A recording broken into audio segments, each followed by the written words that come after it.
Ooh, packages. Ooh. Ooh. So, of course, everybody's been talking about these mics for a while now. This is the Loughton Snare mic. It's a really exciting condenser microphone. I'm excited to try it out. Here's the Loughton LA20. This is a matched stereo pair, two microphones, small diaphragm condensers. I'm gonna use all this stuff for drums. The gear that I think is the most fun to play with is outboard gear, you know? It's honestly, like, it makes no sense, but this is my favorite stuff. And I just wanted to walk you through some of the things I got here. So this is the Warm Audio MPX, and I found that this thing is incredible on bass guitar. I use it on almost every bass guitar thing that I do. I've messed around with not using it, and I always come back to it. So the Warm Audio WA MPX is just incredible on bass. I love it. This up here is, of course, a Neve 1073 preamp, and I've used this on a bunch of sessions ever since I've got it. I've pretty much used it on everything. It sounds amazing. I mean, you once you start to notice the sound, then you start to hear it on other people's recordings, and it's all over the place. It's a really, really common preamp.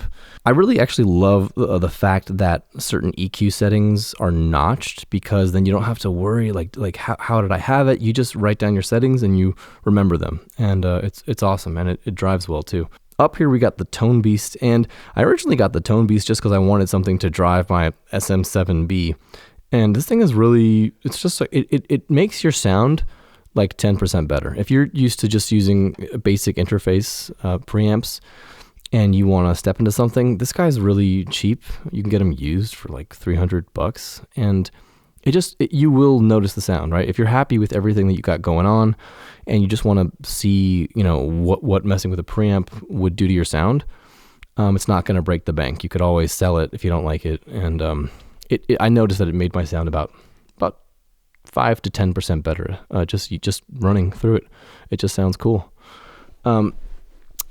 Over here,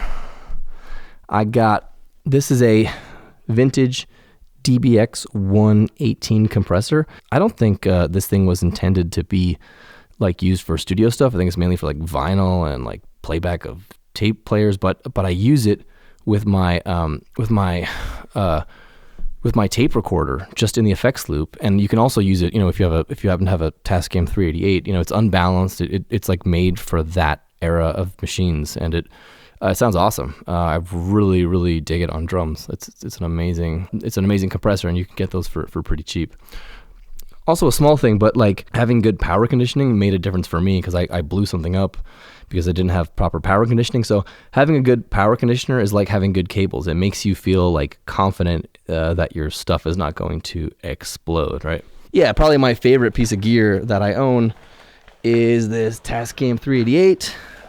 You know, it just sounds awesome. I love it, and this thing takes the cake. So if you can find something like this, definitely grab it. It sounds amazing. The only downfall is that I've been lucky that I've been able to repair what's wrong with it, but it could be a nightmare to fix, especially if there's nobody in your area who knows how to fix it and you can't figure it out yourself. Besides that, if you get one of these, you can get your hands on one of these for a good price. Highly recommend it. All right, having given that walkthrough of gear and stuff, I now want to negate everything by telling you to watch out for people slinging gear. But really, what I wanted to say is that I saw a couple YouTube videos recently that kind of were interesting to me, because I am an avid YouTube watcher. I'm obsessed with watching YouTube, just like you, right? I watch the gear review videos, and I check out the stuff, and two videos stood out to me, because for the longest time, whenever I watch like high-end gear review videos, the more expensive the gear is, the less I can differentiate between the gear in the shootouts. Like, I'll see a video and they're comparing this $2,000 preamp versus this $3,000 preamp, and I can't tell the difference. I'm like, even with cans, I'm like, it's so subtle. And then I'm thinking, if it's so subtle, why are you paying $2,000 for this one over that one? And what's funny is that in one of these videos, not to knock anyone, but this YouTuber was doing a blind test, and they didn't have a 100% success rate. It was like 80% or 75%. That's not. I don't see why that's impressive. Shouldn't it be like 100% success rate? It like let's say you could get a plugin to emulate an amplifier on your computer, and then you could buy that same amplifier for $3,000. And let's say you had to do a shootout, and you couldn't tell the difference all the time, or only 75%. How could that justify paying $3,000 for something? And furthermore, in this shootout, there was no there was no, what's the word in a scientific thing where you have like this constant control. There was no control, so there was no, I have my brother-in-law here, by the way. There was no control, so the interface preamps were not as a control. So it wasn't like, here's my interface preamps that were, let's say, free because they're necessary as part of my interface. Here's the $2,000 preamp, here's the $3,000 preamp, shooting them all out and then saying what is the success rate of differentiating between them. If you're not doing that, then then you're really not justifying the purchase. And especially when it comes to using things that are clean sounding, like preamps. Do you know what a preamp is? It's a sound louderizer. It makes your sound louder. That's what it does. And especially if you're not driving it, then it's not coloring your sound at all. And it's really, difficult. Anyways, as I've preached before, and I'm not here to preach because I'm obsessed with gear, and the gear that I'm obsessed with the most is outboard gear. Preamps, compressors, the shiny stuff that goes up here that you can mess with. I love that stuff. And I get obsessed with it too. But like I said before, I'll just try to make it really, really quick. The order of operations for your sound and where you should invest your money, and same thing for me, is first in you as a singer, as a writer, and as a player.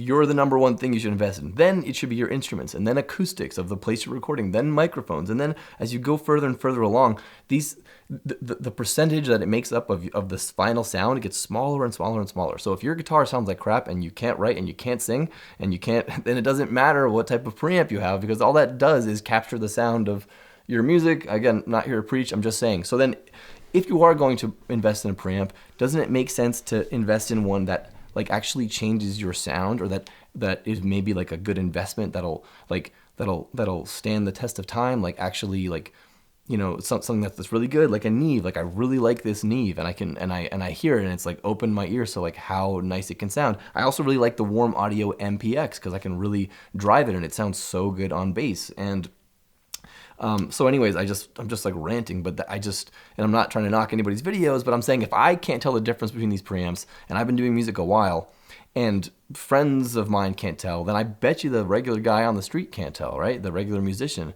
And yeah, Barrett, my brother-in-law, cannot tell. And what I'm also saying is not that we have the most incredible ears, but then if we can't tell, then who's telling? Are there people? Who are these producers with so much money to throw around that are like, oh, the difference between the Neve and the this and the Klon Centaur and that and all the different things and if we and then those are normal musicians. What about people's boyfriends and girlfriends who are non-musicians who are listening? Do you think they can tell at all the difference between these things that make up 5% of your sound? It's sort of ridiculous. So, not knocking buying the stuff, I'm just making that point. I also want to talk about one other video that I really liked. There's this guy out of Nashville who makes these videos where he does, where does the tone come from in a guitar or a guitar amp or in a microphone? And that video I thought was so awesome because what he uses as the control is, thank you for the keyword, Bear, the control in his videos is the SM57 microphone, which is what I say in my course, is that it's like the SM57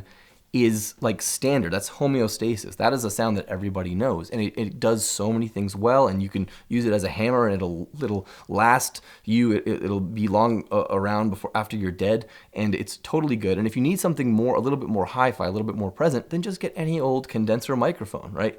And the more and more money you spend, you start to get diminishing returns. So like SM57s and some halfway decent condensers, we have more and more from China now that sound really cool, that are super cheap. So like you don't need all that crazy stuff. And the punchline of his video, if I understood it correctly, but at the end, he takes two microphones. One is like $1,000 or more expensive, and he takes that same capsule and he puts it into another microphone that is just made out of like a beer can, and the screen from this, the windscreen is a screen from a screen door, and he puts them in all these different sources. They sound identical.